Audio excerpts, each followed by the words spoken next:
The results of this year's midterm elections, which were better than expected for Democrats and had disappointing results for Republicans, are top of mind when reflecting on the year's top political news. And all of the other biggest political stories of 2022 played a role in voters' decision and the campaigns leading up to Election Day. John Dickerson takes a look back at this hectic year of politics.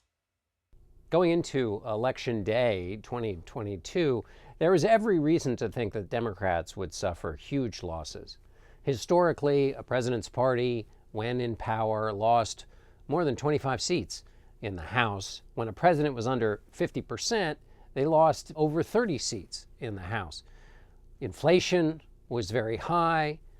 Gas prices were high. The president's approval rating, not only broadly, but also on specific measures, was very low. And when you asked voters whether they would like a generic Republican in office to handle the toughest issues of the day, particularly the economy, or whether they want a Democrat, they overwhelmingly picked the Republican.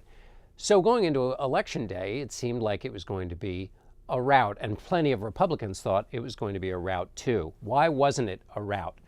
Democrats had a series of heat shields that protected them from what should have been a very bad election season. One of them was the fact that while people were unhappy with President Biden, people were unhappy with the direction of the country, they weren't altogether happy with Republicans. Largely, that was the result of fears about President Trump, but also a series of things that President Trump has let loose into the political world and that Republican candidates are talking about, but which are not broadly popular ideas. One of them is the lie that the last election, the election of 2020, was stolen. Voters didn't like the idea that Republican candidates were running to essentially threaten democracy.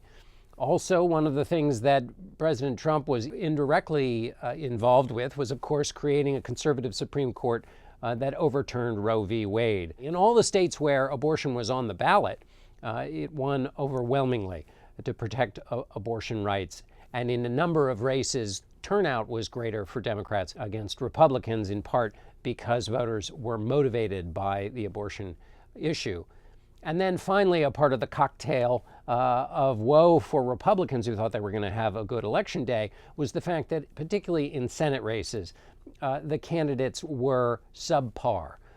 There were 4 states in the Senate races that people were watching. There were states that Joe Biden had won by narrow margins that Donald Trump had won before in the presidential campaign. In a bad year for Democrats, you would have expected all of those races in those states that flipped from Donald Trump to Joe Biden, you would have expected them to go for the Republican. Only one of them did in Wisconsin, went for the incumbent Republican. The others, Democrats won.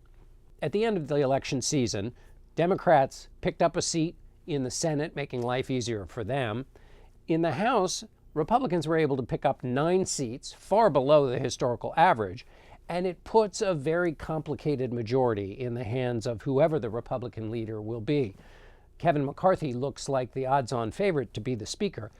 Another major fallout of the 2022 election may very well be the decline of Donald Trump in the Republican Party. He has done everything a politician can do to cause himself havoc in the political sphere, and none of it hurt him with Republican voters or Republican leaders because, above all, he showed that he could win an election, as he did in 2016. But now, with the 2018, the 2020, and now the 2022 elections, ones in which Donald Trump or Donald Trump-backed candidates lost, his ability to sell himself as a winner has disappeared. When Donald Trump was considered a winner, his other sins could be overlooked, and Republicans said as much.